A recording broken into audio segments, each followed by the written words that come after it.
Prince Khan के नाम से रोज़ धमकी दिया जा रहा है, जान से मारने का गाली गलौज किया जा रहा है। कोयला व्यवसाय का पैसा उनके पास बाकी रह गया है 4,61,00,000। बिहार के गया में झारखंड का एक कारोबारी पिछले 15 दिनों से किसी सरकारी दफ्तर के बाहर नहीं बल्कि उस व्यक्ति के घर के बाहर धरने पर बैठा है जिस पर करोड़ों रुपए बकाया होने का आरोप है। दावा है कि दो समझौते होने के बावजूद भुगतान नहीं हुआ और अब मामला सम्मान, कारोबार और करोड़ों की वसूली की लड़ाई में बदल चुका है। झारखंड के चतरा जिले के रहने वाले कोयला कारोबारी धर्मेंद्र सिंह उर्फ मुन्ना सिंह इन दिनों बिहार के गया जिले के रानीगंज इलाके में धरने पर बैठे हैं।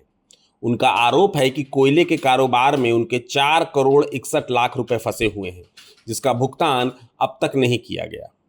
धर्मेंद्र सिंह का कहना है कि इस रकम को लेकर 2 बार समझौता भी हुआ। पहला समझौता 23 दिसंबर 2024 को कोर्ट के माध्यम से हुआ जबकि दूसरा 2 मार्च 2025 को इमामगंज स्थित होटल नीलांचल पैलेस में सामाजिक बैठक के दौरान कराया गया, लेकिन उनके मुताबिक दोनों समझौते के बाद भी उन्हें उनका पैसा नहीं मिला।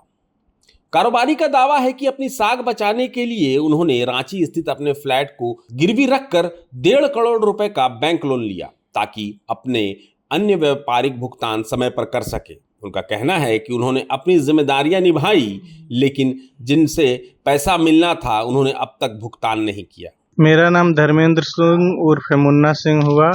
मेरा पैतृक निवास ग्राम सोनपुर, पोस्ट कौरा, थाना प्रतापपुर, जिला चतरा, झारखंड है। अच्छा, आप रानीगंज में संतोष अग्रवाल के घर के सामने खटिया बिछा के बैठे हुए हैं कि क्या वजह है? ये खटिया बिछाना इसलिए मजबूरी है कि इनके पास मेरा पैसा बाकी है 4,61,00,000 और हम इनके यहाँ 15 दिन से तगादा करने आए तो मुलाकात नहीं दिए। अभी भी यहाँ 24 घंटा लगातार 14वां दिन बैठे हुए हैं। उनके द्वारा न मुलाकात किया गया, न हमको बैठने उठने का कोई व्यवस्था दिया गया। तो ये चारपाई हम यहीं से खरीद करके और उनके घर के आसपास बैठे हुए हैं। अभी तक उनके द्वारा कोई पहल नहीं किया गया है। किस तरह का पैसा था?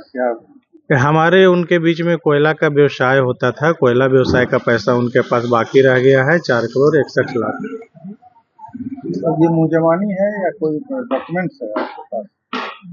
नहीं, पूर्व में आपका 23 दिसंबर 2024 का हमारे उनके बीच में सरघाटी कोर्ट में एकरारनामा किया गया है और उसके उपरांत 2 मार्च 2025 को एक सामाजिक बैठक इमामगंज होटल नीलांचल पैलेस में हुआ था जो सद्दा पटा पे बना हुआ है। उसमें सारे वहाँ पे जो लोग मौजूद थे वो 2, 4, 5 आदमी गवाह स्वरूप उसमें अपना हस्ताक्षर बनाया है।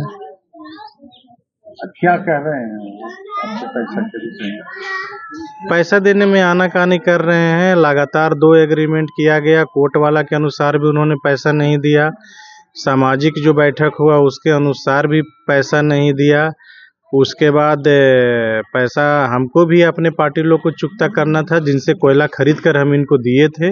हम अपने व्यापारी के सामने अपना मान सम्मान बचाने के लिए एक मेरे पास रांची में फ्लैट है उसको मोर्गेज करके 1.5 करोड़ का बैंक का लोन कराया और हम अपने पार्टी को कुछ हद तक मान सम्मान बचाने का काम किया।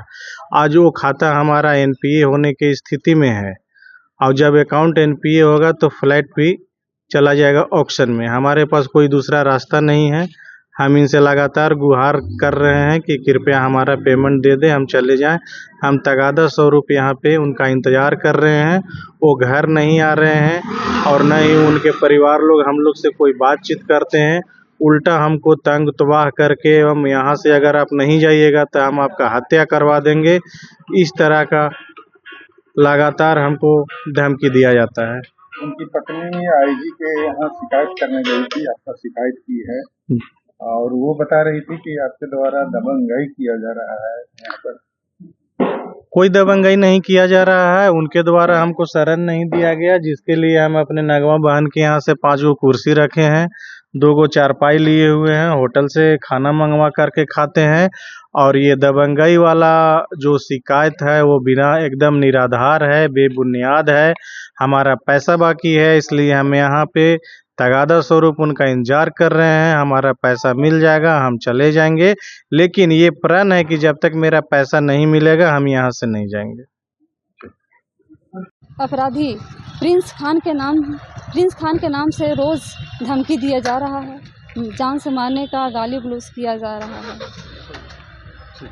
वहीं दूसरी ओर जिस परिवार पर बकाया राशि का आरोप लगाया गया है, उसकी ओर से अलग अलग आरोप भी लगाए गए हैं।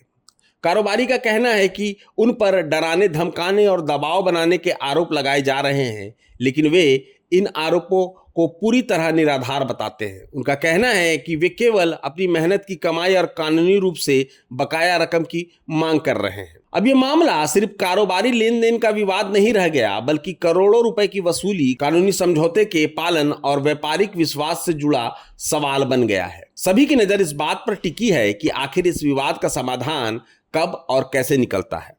फिलहाल धरना जारी है और दोनों पक्ष अपने अपने दावों पर कायम हैं। इस मामले में अंतिम फैसला जांच और कानूनी प्रक्रिया के बाद ही सामने आएगा। प्रभातखबर.com, विश्वास वही, रफ्तार नहीं।